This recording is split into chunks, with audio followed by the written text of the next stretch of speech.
I'm Richard Quest of CNN's Quest Means Business and CNN Business Traveller. The way we shop has undergone nothing short of a revolution. Some suggest it's an acceleration of existing trends, but it doesn't really matter because retailers, manufacturers, brands the world over are now wondering how to handle the new world of retailing. With me to discuss it is Ivan Barton, the Vice President of Sales at Beiersdorf.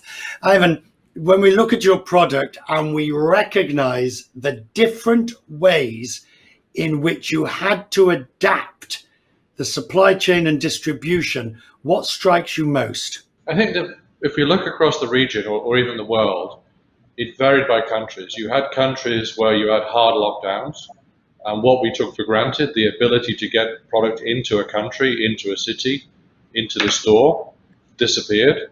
The ability for salespeople to call on stores disappeared. So we had to quickly find ways to get the product as quickly, as close to the point of purchase as possible. So anticipate and read, and the good factor was it was relatively predictable. What was happening in one country, we could see the evolution across other countries, and it became a race to get the product as quickly to the point of purchase before everything became locked down. What did you discover worked best in doing that you will now take forward into permanent change?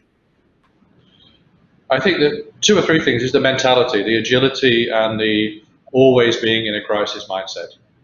Our ability to produce new products, our ability to change our go-to-market, our ability to deal with our distributors and customers or have hard conversations with distributors and customers changed completely. So how do we keep that momentum? How do we keep that mindset? And how do we keep that curiosity and hunger? So that's one thing. I think the other one was just the Pareto principle. It really forced you to focus on the 80-20, whether it's the 80-20 of your stores, your customers, your countries, your products, and making sure you're ruthlessly prioritizing into where the products are needed. But you need data now to find more data to be able to execute that. And the one thing we know from, again, pandemic is that the amount of data increased because it is easier in a sense for the online data, even and buy online, pick up in store data, because it comes back that much faster.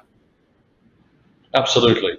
And it lets you be more effective in your Pareto analysis. You can see the gaps. I mean, you're overwhelmed with opportunities, you're overwhelmed with problems, you're overwhelmed with challenges. And the real challenge is to focus on what is important and what is critical and what is in your control. And I think to answer those questions, data always helps, and immediate data helps more. And I think also data became outdated very quickly. So the trends from 2019 or any baseline trends, I won't say you could throw out the window, but they were less relevant than they would have been in a normal year. If you do, is there a risk that the in-store purchaser or even the in-store experience becomes second class to online, the picker, online picker, buy online, pick up in store, all the other avenues of digital purchase, even if you go and pick it up yourself, but actually browsing the shelves becomes an antediluvian experience? I think it depends on two factors. Firstly is how satisfied are you with your online purchase or your online experience? And there's a world of difference between being here in Dubai, where you can order something by phone and it will be delivered within 30 minutes, within an hour. And in other countries, the UK, I've had some experience in the UK, where you're struggling for delivery slots and it's days in advance. So people maybe are satisfied with online purchase the way it's done today if they're locked down in their house. As they go back to normal life, They will no longer be able to wait for defined delivery slots. They'll be less tolerant of out of stocks. So there is an opportunity for the offline to succeed in that environment. But that, I think, depends on a second factor, which is how safe and comfortable people are in stores. If people don't feel safe in stores or don't feel comfortable in stores because they don't want to be stood next to somebody or they don't want to wear a mask, then they're more likely to revert to online. So it's a push and pull factor. The smaller retailer, the smaller the independent retailer who doesn't enjoy any of the advantages of the larger chains and distributions and all of those, can they survive?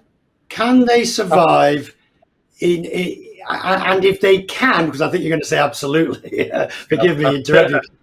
Yeah. But if it isn't absolutely, what do they need to do so? I think we said earlier it's about delighting the customer. So the role of a retailer is to serve their customers better. And an independent retailer who knows their shopper universe, who knows their shoppers, should be able to serve their shoppers better. And what we've seen is there's been a shift in the way people are shopping and the way that people are behaving in store. So the way people are shopping, there's been a massive move across the world to proximity shopping. When our strategy, and I think most manufacturer strategies, is we will follow where the shoppers shop. And if we see a trend towards smaller stores, towards what we call proximity stores, which could be a 7-Eleven or it could be your neighborhood store, we will make sure we're servicing that retail environment. The challenge we have is it needs to be serviced in a different way.